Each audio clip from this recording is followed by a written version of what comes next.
Lição número 134. Que eu perceba o perdão tal como é. Revisemos o significado do perdão, pois esse pode ser distorcido e percebido como algo que implica o sacrifício indevido de uma ira justa, uma dádiva injustificada e imerecida e a negação completa da verdade. Sob esse ponto de vista, o perdão tem que ser visto como uma mera loucura excêntrica, e esse curso parece basear a salvação num capricho. Essa perspectiva distorcida do que significa o perdão é facilmente corrigida quando podes aceitar o fato de que o perdão não é pedido para o que é verdadeiro. Ele tem que se limitar ao que é falso. É irrelevante em relação a tudo, exceto ilusões. A verdade é a criação de Deus e perdoá-la nada significa. Toda a verdade pertence a Ele, reflete as suas leis e irradia o seu amor. E isso precisa de perdão? Como podes perdoar aqueles que não têm pecado e que são eternamente benignos? A tua principal dificuldade em achar um perdão genuíno da tua parte é que ainda acreditas ter que perdoar a verdade e não ilusões. Concebes o perdão como uma vã tentativa de passar por cima do que existe, ignorar a verdade num esforço injustificado de enganar-te, fazendo com que uma ilusão seja verdadeira. Esse ponto de vista distorcido reflete apenas o domínio que a ideia do pecado ainda tem sobre a tua mente, do modo como tu te consideras. Por acreditares que os teus pecados são reais, olhas para o perdão como um engano, pois é impossível pensar que o pecado é verdadeiro e não acreditar que o perdão é uma mentira. Assim, realmente o perdão não passa de um pecado, como todo o resto. Ele diz que a verdade é falsa e sorri para os corruptos como se fossem tão irrepreensíveis quanto a grama, tão brancos quanto a neve. Ele é delusório naquilo que pensa poder realizar. Ele quer ver o que é claramente errado como certo, o desprezível como bom. Desse ponto de vista, o perdão não é um modo de escapar, é apenas mais um sinal de que o pecado é imperdoável. Na melhor das hipóteses, a ser escondido, negado ou chamado por outro nome, pois o perdão é uma traição à verdade. A culpa não pode ser perdoada. Se pecas, a tua culpa é eterna. Aqueles que forem perdoados a partir do ponto de vista de que os seus pecados são reais, são deploravelmente ridicularizados e duplamente condenados. Primeiro, por si mesmos, pelo que pensam ter feito, e mais uma vez por aqueles que os perdoam. É a irrealidade do pecado que faz com que o perdão seja natural e totalmente são, um profundo alívio para aqueles que o oferecem e uma bênção serena onde é recebido. Ele não favorece ilusões, apenas as recolhe despreocupadamente, com um pequeno sorriso e as deposita gentilmente aos pés da verdade. E lá elas desaparecem por completo. O perdão é a única coisa que representa a verdade nas ilusões do mundo. Ele vê a sua nulidade e olha através das milhares de formas nas quais podem aparecer. Ele olha a mentira, mas não é enganado. Não atende aos gritos autoacusadores de pecadores enlouquecidos pela culpa. Ele olha para eles com olhos serenos e lhes diz apenas: meu irmão, o que pensas não é a verdade. A força do perdão está na honestidade que lhe é própria, tão incorrupta que vê as ilusões como ilusões e não como verdade. É por isso que ele vem a ser aquele que desfaz o engano diante das mentiras, o grande restaurador da simples verdade. Através da sua capacidade de não ver o que não existe, ele abre o caminho para a verdade, que havia sido bloqueado por sonhos de culpa. Agora és livre para seguir no caminho que o teu verdadeiro perdão abre para ti. Pois, se um irmão recebe essa dádiva tua, a porta está aberta para ti mesmo. Há uma maneira muito simples de achar a porta do perdão verdadeiro e percebê-la aberta de par em par para dar boas-vindas. Quando te sentires tentado a acusar alguém de haver pecado em qualquer forma que seja, não deixes a tua mente se deter sobre o que pensas que ele fez, pois isso é auto-engano. Em vez disso, pergunta: eu me acusaria por fazer isso? Dessa forma, verás as alternativas para a escolha em termos que a tornam significativa e que mantém a tua mente tão livre de culpa e de dor quanto o próprio Deus pretendia que fosse, e como é na verdade. Só as mentiras querem condenar. Na verdade, a inocência é a única coisa que existe. O perdão está entre as ilusões e a verdade, entre o mundo que vês e o que está além, entre o inferno da culpa e a porta do céu. Através dessa ponte, tão poderosa quanto o amor que depositou sobre ela a própria bênção, todos os sonhos do mal, de ódio e de ataque são silenciosamente trazidos à verdade. Eles não são mantidos para se expandirem, provocarem tumultos e aterrorizarem o tolo sonhador que acredita neles. Esse foi gentilmente despertado do seu sonho pela compreensão de que o que ele pensava ter visto nunca existiu. E agora não pode sentir que todas as possibilidades de escapar lhe foram negadas. Ele não tem que lutar para se salvar, não tem que matar os dragões que o perseguiam em seus pensamentos, e nem precisará erguer os pesados muros de pedra e as portas de ferro que o manteriam a salvo em seus pensamentos. Ele pode retirar a pesada e inútil armadura feita para acorrentar a sua mente ao medo e à miséria. O seu passo é leve e, quando levanta o pé para avançar mais um pouco, deixa uma estrela para trás, para indicar o caminho àqueles que o seguem.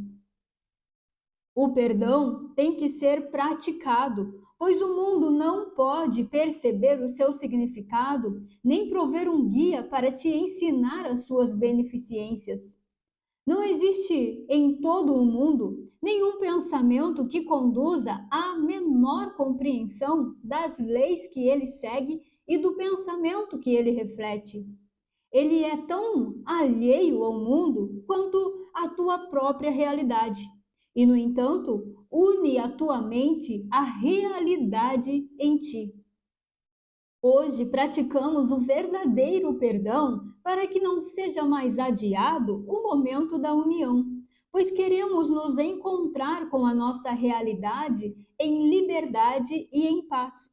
A nossa prática vem a ser a marca dos nossos passos que iluminam o caminho para todos os nossos irmãos que nos seguirão até a realidade que compartilhamos com eles.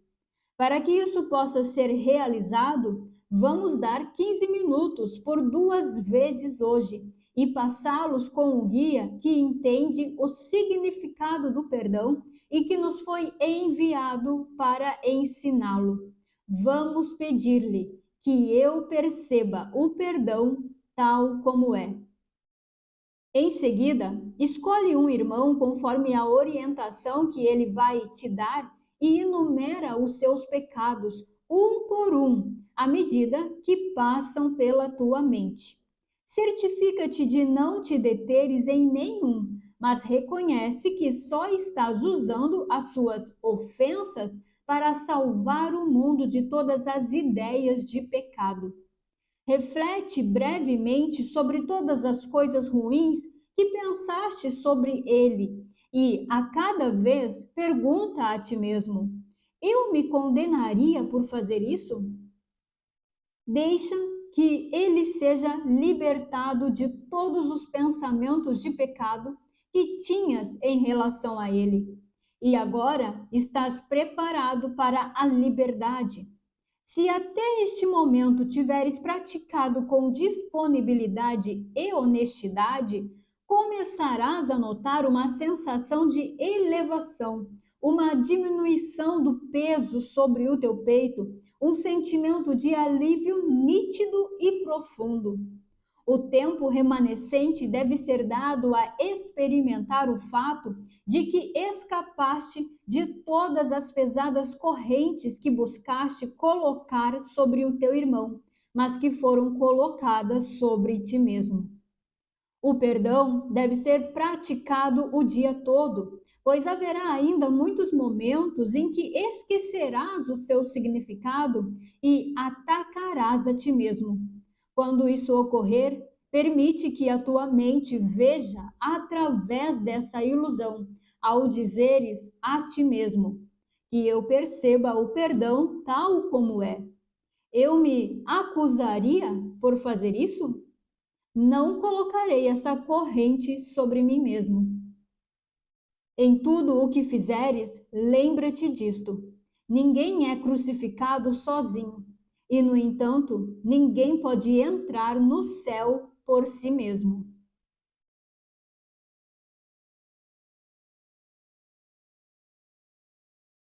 A prática desta lição, ela é bem didática para perceber o perdão tal como ele é, assim como fala o título da lição. Ela é didática para ter essa experiência do perdão, ou seja, para você ser o próprio perdão. Definitivamente, o perdão ele não é algo que acontece no mundo, não é algo que acontece no nível das formas, da imagem. Não é algo que acontece entre as pessoas no mundo ou sobre alguma situação mesmo, sabe? Não é a Bruna que perdoa a Maria porque fez algo contra ela. Não existe perdão nessa superficialidade, neste nível das formas, porque aqui tudo é uma encenação da consciência unificada separada. Ela encena no mundo o que acredita sobre ela mesma. Então não tem como o perdão ser em uma encenação, não tem como o perdão acontecer em uma imaginação. O que acontece? Toda vez que a gente está condenando alguém, dizendo que o outro agiu errado, que aquilo não está certo, que não deveria ser assim ou assado, toda a condenação que eu dou a alguém é porque aquilo que ele fez, que ele faz, é algo intolerável para mim. É algo que eu não faria, percebe? É algo na qual eu me condenaria se eu fizesse. E se eu não faria, é porque tem um limite aqui, né? Eu vou até aqui. Daqui para lá eu não passo. Eu nunca faria isso com uma pessoa. Eu nunca faria algo desse tipo. Tem um limite aí, percebe? E isto é, tem uma crença. Todo o limite é imposto por uma crença. É as crenças que ditam os nossos comportamentos, assim como é delas que se formam essa nossa personalidade, o nosso jeito de ser e de se comportar no mundo. Então, se, por exemplo, eu estou condenando o outro porque ele é muito ousado, sabidão, sabe? Acha que tem razão em tudo. É porque agir desse jeito é intolerável para mim. Eu nunca faria isso com alguém. Esse tipo de comportamento é inaceitável para mim. Eu me condenaria se agisse assim. Mas por que isso? Porque essa atitude é inaceitável para mim. Por que eu nunca faria isso com alguém? Porque eu acredito na inferioridade, na vítima, na pequenez, na fraqueza. Tá vendo que tem uma crença gerando um limite? E essas crenças aí são crenças subjacentes à crença na separação, a crença na culpa e no medo da punição, da retaliação. Então percebe que o perdão ele não tem a ver com as coisas que acontecem lá nas aparências, lá no nível das formas? Percebe que o perdão não pode acontecer lá fora se o problema ele está dentro? Lá no mundo só está acontecendo uma encenação daquilo que a consciência está acreditando sobre si mesma, uma encenação da condenação que a própria consciência colocou sobre si mesma quando acredita na separação, quando acredita que é separada de Deus, que virou um outro ser separado, fraco, limitado e então culpado e condenado à punição, condenado ao sofrimento e à morte. O mundo, os personagens ali no mundo só servem para demonstrar o que está acontecendo na consciência. E isso que está acontecendo na consciência é de fato só uma percepção equivocada, é só uma consciência equivocada, porque na realidade não há nenhuma separação. Ela acredita na separação, acredita que está em uma vida separada, mas de fato não há separação. Ela está em Deus. A existência continua como sempre foi, não tem nada acontecendo na vida que é, nada mudou. Então, aonde é o perdão? É na consciência sobre o que ela pensa que é. Sempre é sobre a sua identificação de existência. O perdão sempre é sobre a crença na separação. Essa consciência se via como um ser separado. Quando perdoa, o que ela faz é reconhecer que não há separação. O perdão é isso, é reconhecer que não houve mudança na existência, que a existência continua sendo o que é. A prática do perdão é reconhecer que não há um outro lá no mundo que está errando, assim como não há um eu aqui limitado no mundo, não há um eu aqui com crenças, com medo, assim como não há também um mundo, assim como não há uma outra vida que não seja o próprio Deus, uma outra vida que não seja a própria realidade. A prática do perdão é reconhecer que não há separação. É confiar indubitavelmente nisso, que não há separação. Ainda que você perceba sensações, pensamentos, ainda que você perceba o corpo, as vontades, tudo isso é uma percepção equivocada. Você percebe tudo isso, você pode perceber tudo isso, mas o perdão é ter certeza de que tudo isso que é percebido não está se misturando com a realidade, não afeta a realidade, não muda a realidade e não é a realidade. Então, para frisar bem, né? Perdão é não ter essa identificação de ser separado, de ser um ser separado. A consciência, ela não é separada de Deus. E perdão é lembrar isso, é lembrar que não há separação, que você não está separado de Deus.